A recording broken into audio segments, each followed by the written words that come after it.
connecting back to that, we all tend to think that we have positive mindsets because we have that confirmation bias that, hey, well, look at all the good choices I've made to get me to where I am. Then even before the awareness, which we said a little bit ago, that awareness is the beginning, is a willingness to accurately look and take inventory and take stock of, do I actually have a positive, helpful mindset versus a deficiency mindset in that case? That's it. How do you do that? How do you help someone get to that point of being willing to admit that maybe their mindsets are actually causing them to not get the results they're looking for? Yeah, this is one of the reasons why I'm doing a lot of research around trauma, because what research on trauma says is that people who have experienced trauma, which is a much higher percentage than what we would like to think.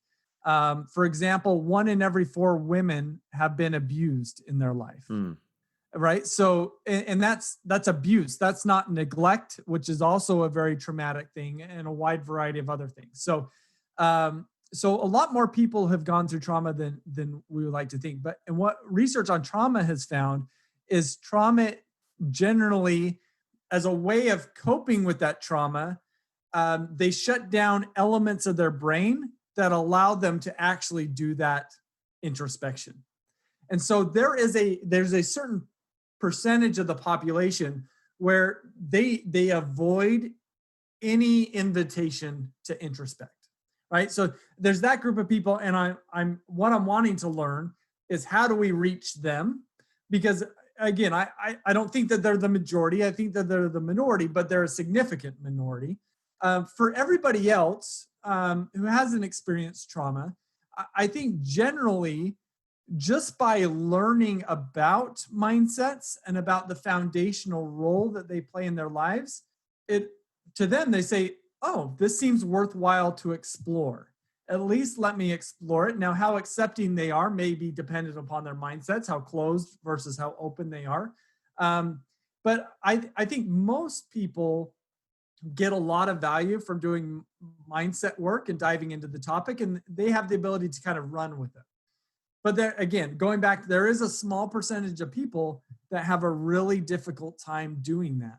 And so what I'm learning in terms of how do we help people do that is there's a terminology that's called vertical integration. And it's the idea that how integrated our mind is with our body. So when somebody experiences trauma, they literally, as a way to cope with that, they disconnect from their body. So their body may be feeling things, but their brain doesn't register it as well as somebody who hasn't experienced trauma. And so what needs to happen for these individuals who have experienced trauma, we've got to build up that vertical integration. And there's different techniques to do that. The way that they're generally described is either a top-down process or a bottom-up. So a top-down would be, we use our prefrontal cortex and allow us to kind of explore our body. So meditation practices, particularly body scans, is one of those practices. The bottom up, an example of a great, I thought was a really fascinating example, is a therapist told their client that they need to do, essentially take horse riding classes. These classes are not just about learning how to ride a horse, it's also about taking care of a horse. And so through one is the individual is connecting with another kind of being. There's a lot of kind of brushing and care that where you're touching, you're using your body to move, to feel, which is really good. And then when you're riding a horse, you're starting to become very conscious about your posture, your body movement, how you're balancing yourself. And so by going, this is again a bottom-up process. And so what all these activities are doing is helping that individual better connect with their body and better connect with others, which they had a problem doing so because of the trauma. So these are really interesting ideas that as a whole, I don't think that these ideas are great for people who have gone through trauma. I think they're great for everybody.